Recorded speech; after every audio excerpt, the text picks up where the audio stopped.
पूजा बेटा, ये 2 बनारसी साड़ियां भी रख लो, अपनी ननद और सास के लिए। विमला जी ने ससुराल जाने के लिए अपना बैग पैक कर रही अपनी बेटी से कहा। मां के हाथ से साड़ियों को लेकर दूसरी तरफ रखती हुई पूजा अचानक से उठकर खड़ी हो गई और अपनी मां के गले लगकर जोर जोर से रोते हुए बोली, मां, मैं नहीं जाना चाहती हूँ उस घर में, मुझको यहाँ अपने पास ही रख लो। वह लोग नहीं सुधर सकते मां, उन्हें आदत पड़ गई है बार बार मुझको हर बात पर जलील करने की, मुझसे गाली गलौज करने की। मेरा उस घर में बिल्कुल मन नहीं लगता। हर रोज मेरे स्वाभिमान को रौंदा जाता है।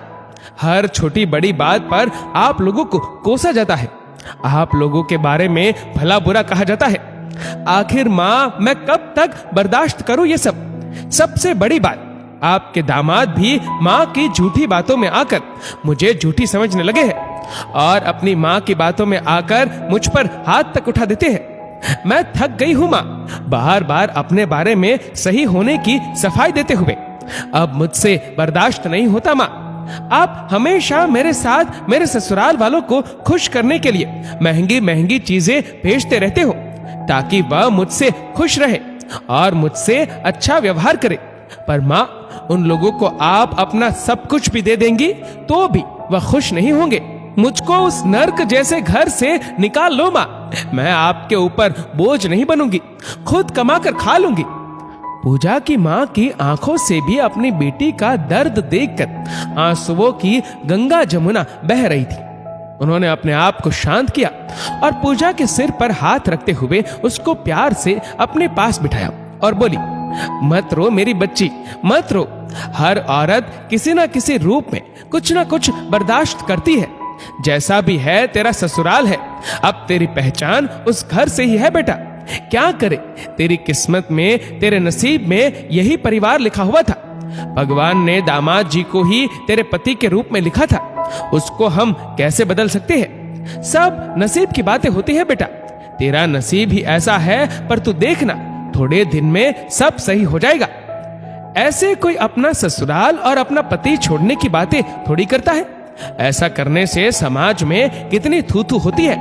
तू अभी बच्ची है, समझ नहीं सकती, और अभी तेरी एक छोटी बहन और है घर पर।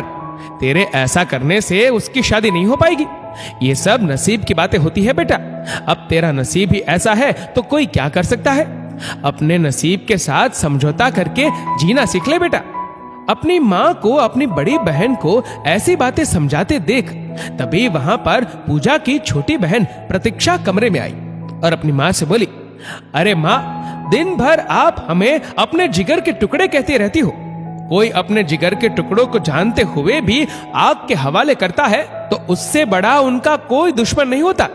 पिछले 7 सालों से आप दीदी को, उस बेकार परिवार को अपना नसीब समझकर अपनाने के लिए बार बार बोलकर उस नर्क में भेज देती हो, और दीदी आपकी बोली हुई बात मानकर अपने नसीब को कोसते हुए उस परिवार में यातनाएं भोगने के लिए चली जाती है।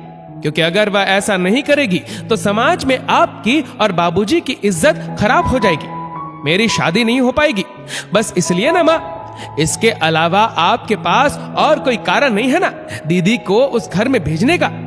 प्रतीक्षा एक स्वर में बोले जा रही थी, समाज के लिए अपनी बेटी की आहुति मत दो।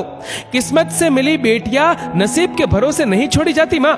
प्रतीक्षा ने अपने मोबाइल में से अपनी फ्रेंड की मरी हुई बहन की फोटो दिखाई और बोली, देखो माँ, कल को आपकी बेटी पूजा का भी यही हाल हो सकता है। मेरी फ्रेंड की बहन भी अपने ससुराल वालों से बहुत परेशान थी। वह अकेली थी और सब उसके खिलाफ थे।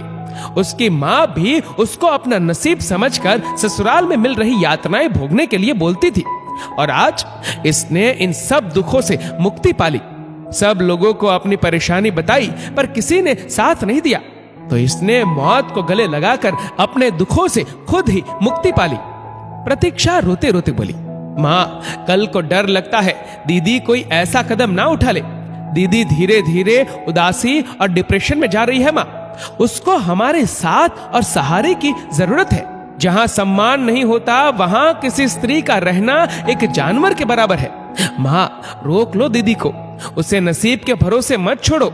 वरना एक दिन दीदी भी हमें ऐसे ही छोड़कर चली जाएगी। विमला जी की आंखों पर पड़ा समाज का पर्दा ये खबर सुनकर एक ही मिनट में उतर गया।